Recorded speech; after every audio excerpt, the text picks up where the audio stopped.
Crowd usually following around the guy playing for the other team. Isn't that right? Japanese guy?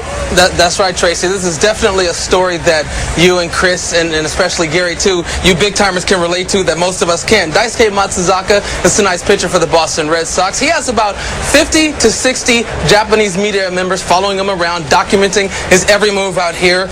And that's down from about 200 media members he had following him during spring training when he first signed with the Red Sox. Daisuke has more media members following him on the daily basis than President Bush. The man responsible for dealing with that media crush is former Rangers Media Relations Director John Blake, who now holds that same position with the Boston Red Sox. Give you a peek at the 10 strike. It's huge. There are 7 sports dailies in Japan who have to write a story about Daisuke Matsuzaka every single day. Now, when you add that to 4 or 5 other daily papers, 2 wire services, 6 television networks, the coverage is as extensive as I've ever seen for one athlete. And Chris and Tracy, they're giving fans a chance to get involved and try to maybe rattle Daisuke a little bit out there on the mound and combat all the attention he gets.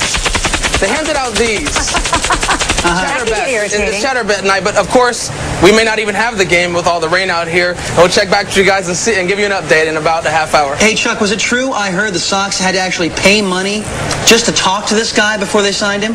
Yeah, they paid about $50 million for the right just to negotiate to bring him over from the Japanese leagues here. Oh, so wow. he's got basically a total of $100 million contract. He's living up to it too. We'll talk a little bit more about that I later want to in the hear show. more about this Daisuke. Thank you, Chuck Fisher. Where he has hopefully an update on that and much more on this story. Hey, Chuck. Hello, Gina. We do have an update on Tony Romo's situation. According to team doctor Drew Dossett, it is a sprained right thumb for Tony Romo. That's all. People had asked if it was broken or not. He says it's a sprained right thumb, and he didn't think it's that big of a deal. That news was about the only good thing that happened to Tony Romo today, though.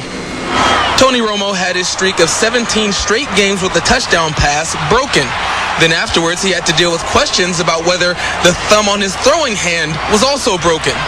He didn't really want to talk about that. I threw the ball, so if I can throw it at some point, you'll throw it next time. It's frustrating because, obviously I played poorly, and I wish I'd have played better, and I take the blame for tonight. Romo's fine. No one has a perfect game for 16 games in this league.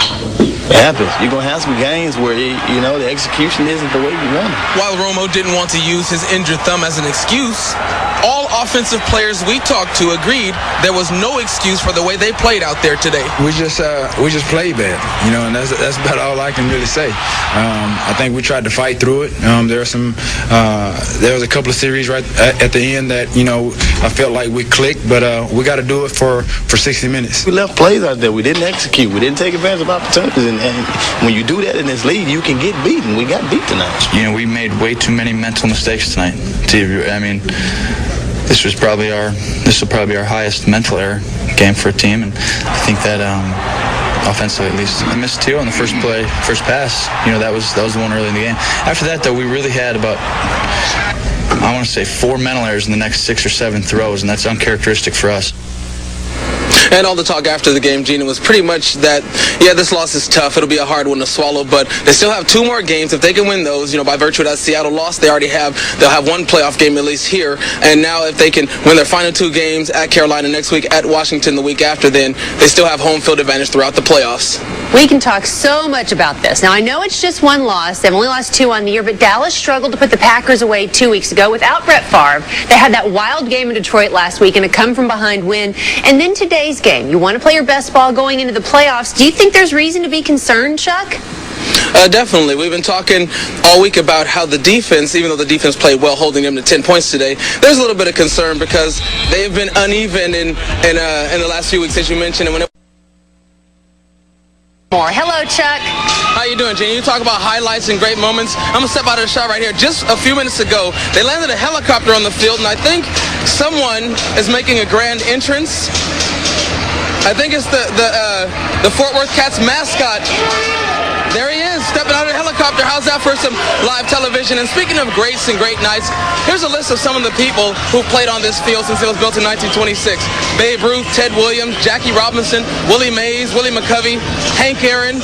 And speaking of greats, as you mentioned, the night was kicked off with another great singing the national anthem. Oh, say does that star spangled banner yet wave? pride singing the national anthem at the Fort Worth Cats home opener at LaGrave Field, and a rainbow kicked off our festivities. That is Maury Wills on the left, one of the great guys, great ambassadors for the game of baseball. He played for the Fort Worth Cats back in 1955, and we all know that was a racially charged time in our country's history. He went on to have a great career with the Dodgers. Jackie Robinson was his idol. He got a chance to meet and play with Jackie Robinson a little bit.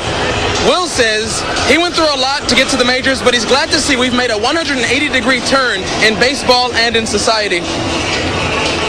Can you imagine coming from the